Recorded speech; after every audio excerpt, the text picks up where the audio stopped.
ಕಾಶ್ಮೀರದಲ್ಲಿ ಆಗಿರುವಂತ ಘಟನೆಯಿಂದ ಅತಿ ಹೆಚ್ಚು ಪ್ರವಾಸೋದ್ಯಮಕ್ಕೆ ಧಕ್ಕೆ ಆಗಿರೋದು ಕಾಶ್ಮೀರದವರಿಗೇನೆ. ಇನ್ ಮುಂದೆ ಆದರೂ ಕಾಶ್ಮೀರಿಗಳು ಈ ರೀತಿ ಭಯೋತ್ಪಾದಕರಿಗೆ ಬೆಂಬಲ ಕೊಡೋದು ನಿಲ್ಲಿಸಬಹುದಾ ಅಥವಾ ಏನು ಅವ್ರಿಗೆ ಹೇಳ್ತೀರಾ ಅಂತ ಕಾಶ್ಮೀರಿಗಳಿಗೆ? ಕೆಲವರು ಏನು ಸಹಕಾರ ಕೊಡ್ತಾರೆ ಭಯೋತ್ಪಾದಕ ಅಲ್ಲ, ಕಾಶ್ಮೀರಕ್ಕೂ ಇಸ್ಲಾಮಿಗೂ ಮುಸಲ್ಮಾನರಿಗೂ ಸಂಬಂಧನೇ ಇಲ್ಲ. ಏನು ಭಾರತಕ್ಕೂ ಇಸ್ಲಾಮಿಗೆ ಏನು ರೀ ಸಂಬಂಧ? ನಿಮ್ಮ ಪರಕೀಯ ಧರ್ಮ ನಿಮ್ಮದು. ನೀವು ನೆಲ ಕಂಡುಕೊಂಡು ನೆಲ ಕೇಳಿಕೊಂಡು ಆಶ್ರಯ ಕೇಳ್ಕೊಂಡು ಬಂದಿರೋರು.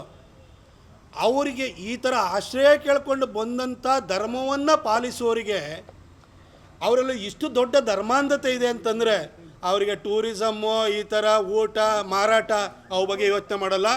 ಆ ಧರ್ಮಾಂಧತೆಯ ಅಂಧಕಾರದಲ್ಲಿರೋರಿಗೆ ಇವ್ಯಾವ ಮುಖ್ಯವಾಗೋದಿಲ್ಲ. ಅವ್ರು ಸಪೋರ್ಟ್ ಮಾಡೇ ಮಾಡ್ತಾರೆ.